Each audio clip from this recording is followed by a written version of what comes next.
My name is Ras Adiba Radzi, and it's so good to see all of you.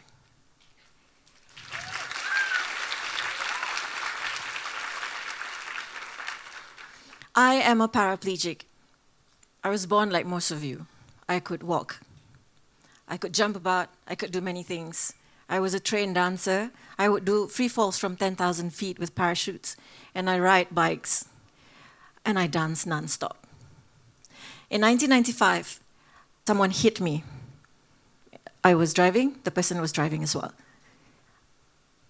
I was flung out of the car. I was in a lot of pain. I was in a coma, and then when I came out from the hospital, I was in a lot of pain. And they fixed titanium in my neck. But I could still walk. In 2001, I was driving home to my mom's place. And before I reached the house, I already told them to just stand by, because that was about 12 midnight or so. And I stood in front of the house gate. I heard sounds of motorbikes. There was a strong gush of wind. I was like that. And the only thing I can feel at that time was as if my skull, my head, had prized open.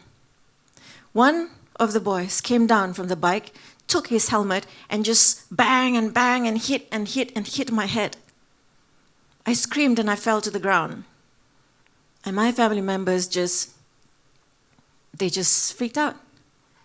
They screamed, they ran out, and those guys, they ran off because they were in such a shock. They didn't think anybody was going to come out so soon. After that incident, they brought me to the hospital. My injury from the top cervical went down a bit to my thoracic, up to my chest. But I could still walk.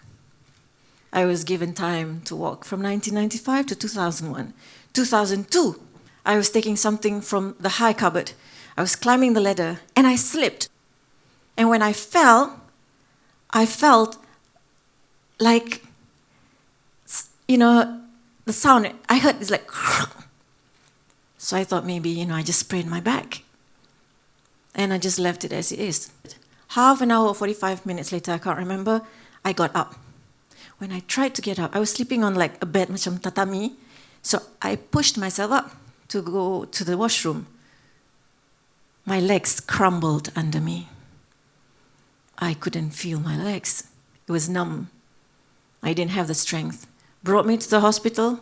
Next thing you know, everybody in the country rallied to send me overseas so that I could do my operation. 1 week after the operation, doctor says, "You're not able to walk anymore." I said, "What do you mean? It was just last week that I was walking." And doctor says, "You can't. You severed your thoracic 10. Cervical, thoracic. T10 is here at my waist, which means that I cannot use my legs waist down." So,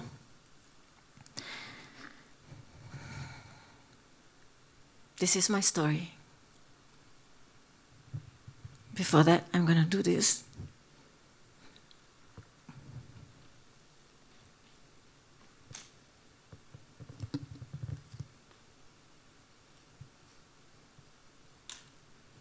This is my transformer. But it's not Optimus Prime.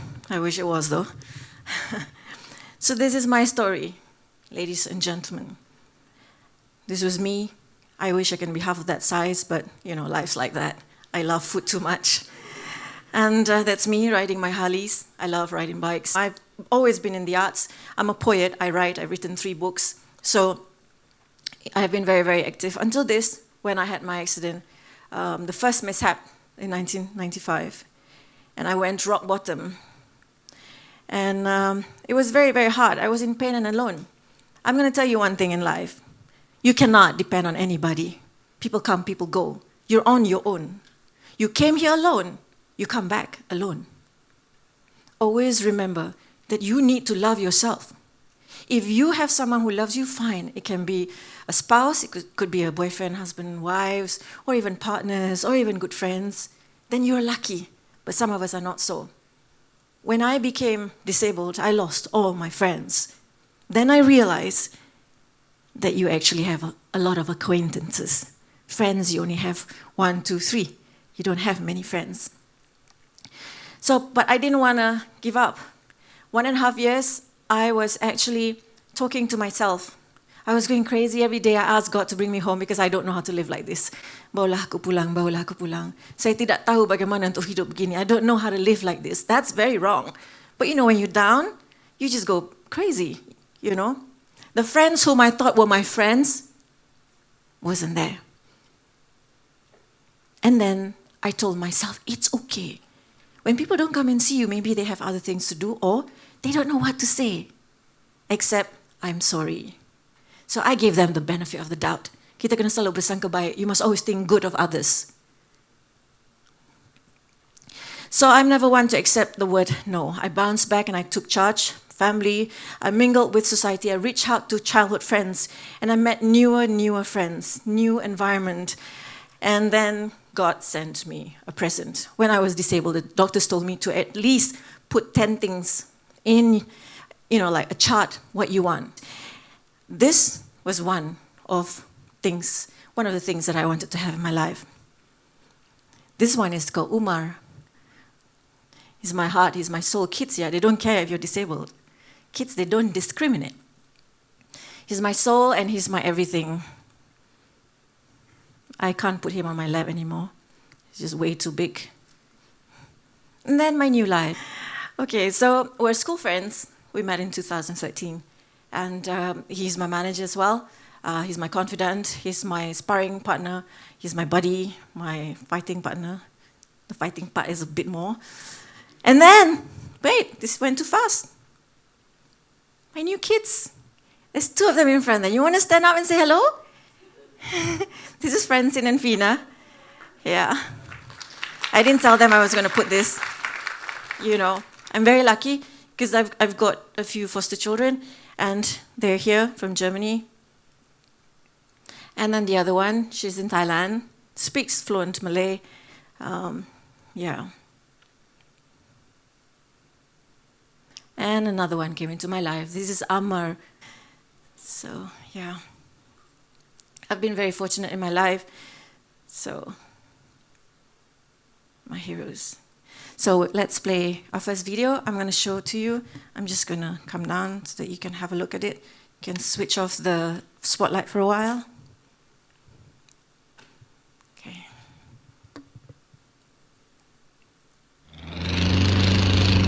I am afraid of the sea. What I can't see, I'm afraid. But in 2013, I met my husband, and this is the thing, you know, what love can do to you, right?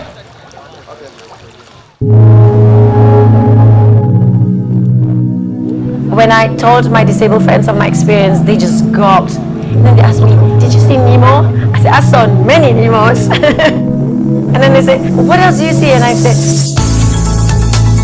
I saw the amazing corals, the beautiful fishes. You can't imagine. You know, you have tears in your eyes. Some of my friends have not been in the sea because when you're in a wheelchair, you sink. But I say the good thing is, when you're underwater, the sea does not discriminate. The marine life don't care if whether you have limbs or not, whether you're a paraplegic or a tetraplegic.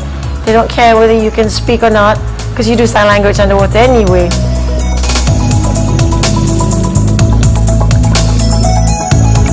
To see that glint in their eyes when they're in the water, that's, oh wow, that's amazing.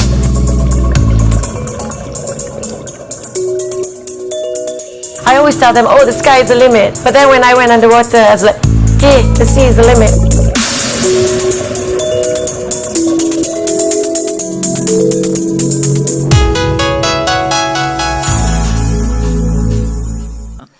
Okay, and then my new journey began.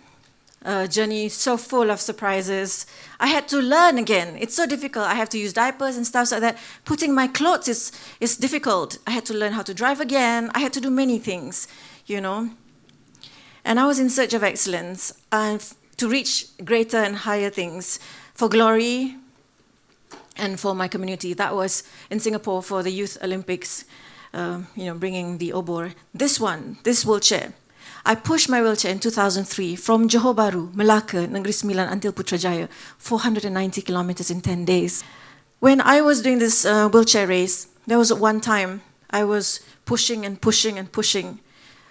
Suddenly, there was a truck driver on the other side of the road.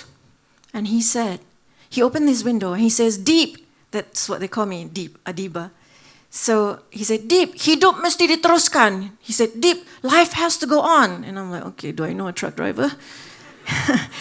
And then he opened the door, he says, life has to go on. And I looked at him, I'm like, I don't know you. But that was very sweet. And I said, okay, thank you. I said, and then I pushed my wheelchair some more. Suddenly, there was a lady from the other side of the road, and she rushed in front of me. She bent down and she hugged me. And I was like, she hugged me and she cried. And she said, I've seen you growing up on television since you were 18. I don't understand why this has to happen to you. Why doesn't it happen to me? And I looked at her, I said, it's okay. I said, God has plans for everybody. And then he said, here, I've brought you something. There was a paper bag. And in that little paper bag was apples and oranges. Mind you, when I was disabled, I didn't have a job for 6 years. No one wanted to give a disabled person a job. It was very, very hard for me. So she said, this is for you. Here's some apples and oranges. You can have it. He says, and then I said, but I can't take it. You need it more. You know what? She was a peasant. Her slippers was torn. Her clothes were torn and it was dirty. And then she said, it's okay. I know you don't have a job. And then she put her hand in her pocket and she took out 10 ringgit for me. Take it. I nearly died. I just cried. It was very hard for me. 6 years when I didn't have a job, I was eating rice and salt and drinking tap water. People can be so unkind to you. When you are disabled, they treat you like you're a third-class citizen. There was one time a guy called me. He says, hey, there's a job for you to be an MC. Can you come? And I said, okay. 15 minutes later, he called me back. I'm sorry, the job's been taken. I said, well, what do you mean? I just spoke to you. He says, the job's been taken. I said, tell me something. Is the job taken because I'm disabled? And then he said, yeah, I'm sorry. They don't want you to be the MC of a function because they think you'll bring bad luck. I was like, whoa. And then there was another guy who called me. He says, could you come to my studio, please? I need to do recording for a voiceover for a commercial. And I would like to invite you. I said, okay. I went there. When I saw him, he said, okay. He says, we have a problem. I said, what's the problem? My voice is okay today, I said. We have a problem because I don't have a lift to go up to the studio.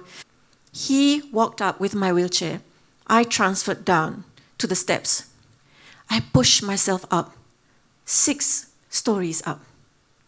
I literally cleaned the steps.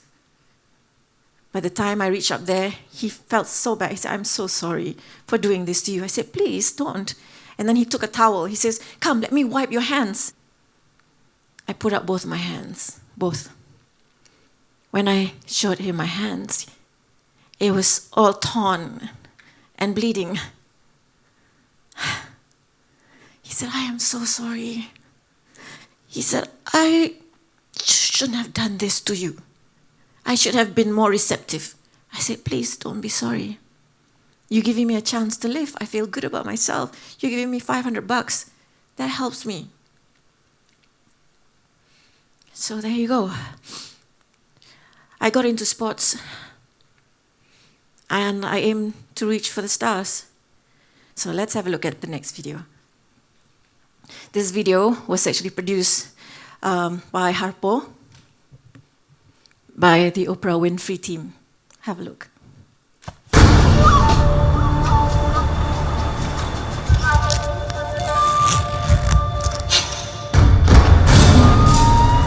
Shooting is something that I find really great because in sports, I love being able to challenge myself to do better. And for me, disability is not an excuse not to do well in life.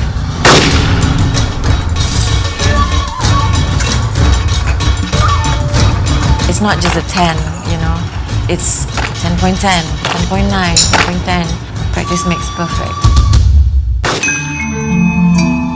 Funny how things happen in life, because when I was able-bodied, I tried to do air pistol, but my hand just kept on shaking and I just couldn't control it, you know, and I gave up. And then when I became disabled, everything just, it's like it's meant to be. It was just waiting to happen for the right moment for me to be, a real sharpshooter. And it's even sweeter when you're the country's top sharpshooter in the disabled category. That's even sweeter.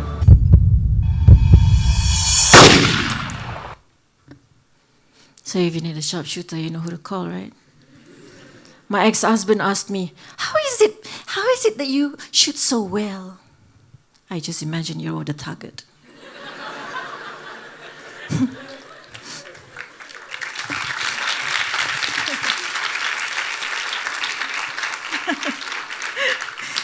These are my band of brothers and sisters. If you go to the Paralympic Center, you can actually see that there are actually our real ex-men and ex-women. They're amazing. You can't understand what they say. Some, they can't see. They walk funny. They do all kinds of funny movements, but they are amazing. One of the reasons I'm here, one is because having faith helps. Believing in the Almighty helps. Second is because I'm completely a mad person. I'm just hilarious. I always love to laugh at things. In life, that's what you must do. Third is because I borrowed the spirit of these guys. I borrowed the spirit of my disabled friends to excel and to come out.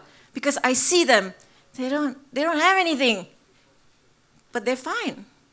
So, little things, I don't get upset anymore. So I go back into production. I go back into television.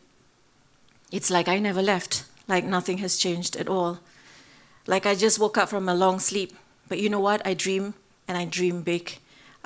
This was the first time I was on television again. That was in 2008.